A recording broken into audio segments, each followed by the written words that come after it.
Hello, हाय, नमस्कार। आपका मेरे चैनल पर स्वागत है। हम सुनने जा रहे हैं नेहा का अगला भाग। तो चलिए सुनते हैं। नेहा पापा के जन्मदिन को हुआ वह प्रसंग याद कर रही थी, तो वह उस दिन के लिए कैसे प्रपोज डे बना। चलो सुनते हैं नेहा की नज़रों से फ्लैशबैक में। नेहा ने पापा का हाथ पकड़कर उन्हें उनके कमरे तक छोड़ दिया। पापा, अब आप बिल्कुल शांत होकर सो जाइए। स्वप्निल भी पापा को छोड़ने आया था। अरे, तुम अपने कमरे में नहीं गए? अभी जाकर क्या करूं? इतनी जल्दी तो नींद आएगी आएगी नहीं। चलो फिर टहलते हैं थोड़ी देर, नेहा ने कहा। नेहा, तुम्हें एक बात समझ में आई क्या? क्या? अर्जुन काका ने कितना बताया, फिर भी पापा को वह घटना याद नहीं आई। उस घटना को उन्हें गहरा धक्का लगा था। हाँ, शायद गुफा में जो हुआ वह रहस्य ही रह जाएगा। हमें उस याद को छेड़ना ही नहीं चाहिए। कमलेश काका को जो एक्सीडेंट करवाया, अब वह जेल में सड़ता रहेगा। ऐसे गुंडों को कोई फर्क नहीं पड़ता, स्वप्निल बोला। तभी माँ का मैसेज मोबाइल पर आया। नेहा मुझे बहुत पसंद आई। क्या मेरी बहू बनेगी? पूछो उससे। क्या उसे तुम पसंद हो? स्वप्निल, अरे मॉम, आप भी क्या बात कर रही हो? मॉम, नेहा को बताओ ना प्लीज। नेहा, ये मैसेज पढ़ो जरा। उसने मैसेज पढ़ा। क्या कहूँ मॉम को? वह इंतजार कर रही होगी। मैं? ये लड़का? उसने सर को झटका देकर बोला, बाद में सोचकर बताऊंगी। प्लीज बताओ ना नेहा, ऐसे क्या कर रही हो? मॉम को क्या बताऊं? अभी नहीं बताती मैं। सरी मौसी से बात करनी है। मॉम बोली। अरे मॉम, ये क्या है? चलो ठीक है, मैं देता हूँ। नेहा, सरी मौसी से बात करनी है तुम्हें। हाँ, दो फोन, मैं बोलती हूँ। हेलो मौसी, आपने ठीक से खाना खाया था? मैं पूछने ही वाली थी पर गड़बड़ी में मैं भूल ही गई। हाँ, हम लोगों ने खूब मजे किए। तुम्हें बताना चाहती थी, आज तुम बहुत बहुत सुंदर लग रही थी, और तुम्हारे पापा और माँ भी। इतना राजसी ठाठ हमें बहुत अच्छा लगा। और स्वप्निल की मम्मी को तुम बहुत पसंद आई हो, लेकिन वसुधा ताई तुम्हें कैसे कहे, इसलिए मैं ही तुम्हें बता रही हूँ। तुम बहुत सुंदर हो और हमें तुम बहुत पसंद हो नेहा। चलो अब बहुत रात हो गई है। Good night, sweet dream. Okay सरी मौसी। चांदनी रात, रंग बिरंगी लाइटों की जगमग में, हरी भरी लॉन पर रात रानी की खुशबू। दिल में प्रेम होने पर भी शब्दों में व्यक्त न कर पाना। बस दोनों की सहज बातें चलती रही। क्या ही इंतजार की घड़ी थी। तभी वो बोली, मुझे तुम्हारे दिल की भावनाएं सहज में आती है। तुम चाह रहे हो कि मैं कुछ कहूँ, तुम्हारे दिल में प्रेम के शब्द हो। मुझे भी ऐसा ही लगता है, लेकिन रुके रहते हैं यही। इससे आगे नहीं बढ़ना चाहिए। वो बोला, क्या मतलब? स्वप्निल, अब तुम अनजान मत बनो। मुझे भी इस पर और कुछ नहीं कहना। बताओ, तुमने वह डायरी पूरी पढ़ी क्या? वह बात टालने के लिए बोलने लगा। नहीं रे, पापा मिलने के बाद इतने व्यस्त दिन रहे, डायरी देखने का वक्त ही नहीं मिला। अब जाकर जिंदगी सामान्य हुई है। मुझे दोगी क्या वह डायरी? मैं घर जाकर पढ़ूंगा। हाँ, तुम पढ़कर मुझे बताना। चलते चलते कब दोनों ने एक दूसरे का हाथ पकड़ लिया, पता ही नहीं चला। दिल की धड़कन तेज हुई। तभी ध्यान आया और दोनों ने जल्दी से हाथ छोड़ दिए। अरे, मुझे पता ही नहीं चला कब मैं इतना। तभी उसने श्श करके उसके होठों पर उंगली रख दी। स्वप्निल ने तो आंखें ही बंद कर ली। ये लड़की एक दिन मेरी जान ले लेगी। सुना मैंने, वो तो मैं लेने ही वाली हूँ। ये जान मेरी ही तो है।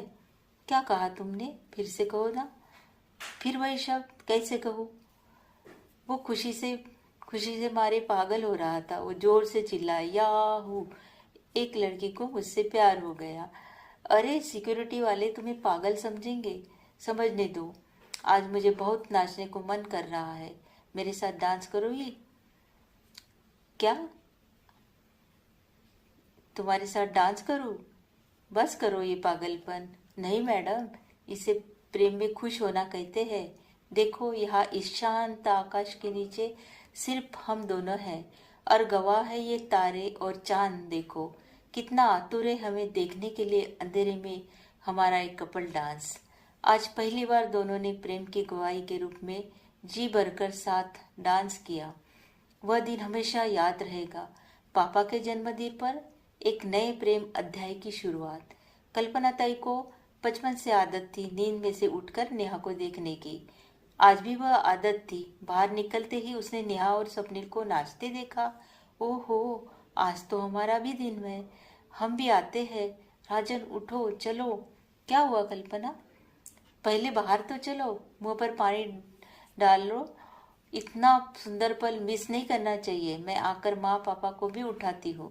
कल्पना ताई ने माँ बाबा को भी उठाया। जाते जाते गिटार वाले से रोमांटिक धुन बजाने को कहा।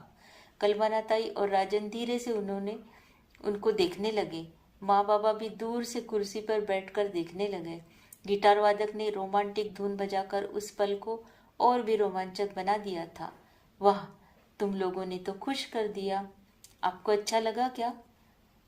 बहुत अच्छा डांस किया बेटा। नेहा ने पापा को गले लगा लिया। राजन, मेरी प्यारी बच्ची नेहा। आज तो स्वप्निल की खुशी का ठिकाना ही नहीं रहा। वह अपनी माँ को फोन करता है। Hello mummy.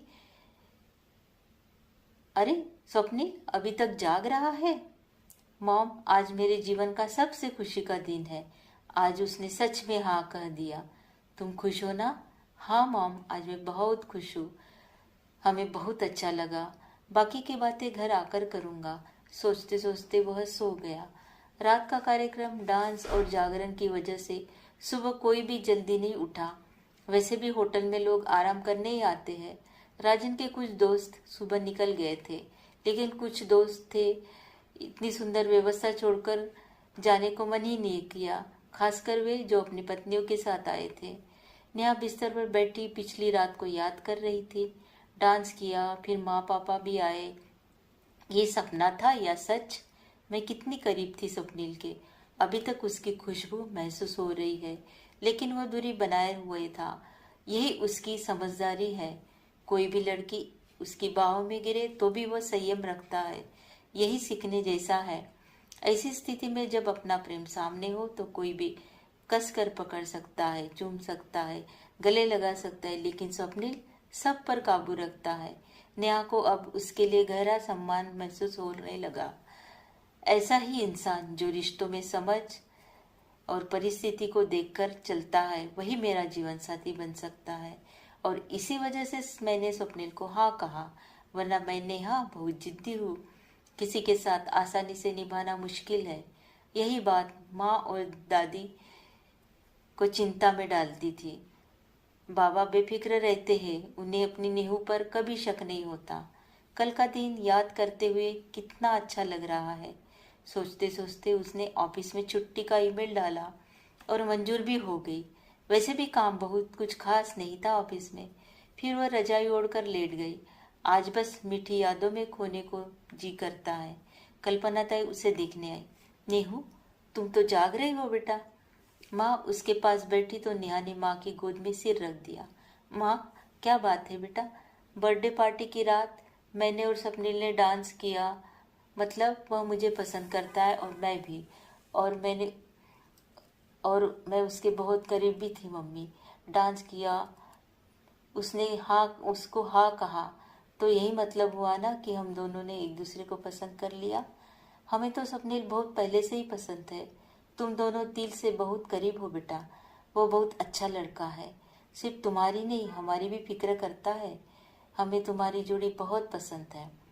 अब नेहा को राहत मिली।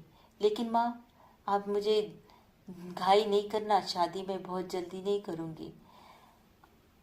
बेटा, आई बाबा तुम्हारी नहीं सुनेंगे। उनके लिए तुम्हें मानना पड़ेगा। उनकी उम्र बढ़ रही है। हर माता पिता चाहते हैं कि सब कुछ उसकी आंखों के सामने हो जाए। ये साल तो हम नहीं करेंगे, लेकिन अगले साल आपको तैयारी करनी पड़ेगी। इस पर नेहा ने कुछ नहीं बोली, लेकिन कल्पना ताई जानती थी इसकी जिद्दी स्वभाव को। और अगर कोई इसका साथ न दे तो राजन जरूर देंगे, क्योंकि आखिरकार दोनों की सोच एक जैसी ही है। क्रमशः आपको ये कहानी कैसे लगी? अगर अच्छी लगी हो तो आप हमें कमेंट करें और सब्सक्राइब करें, शेयर करें और अगला भाग सुनने के लिए हमारे साथ जुड़े रहे। धन्यवाद। हेलो, हाय, नमस्कार।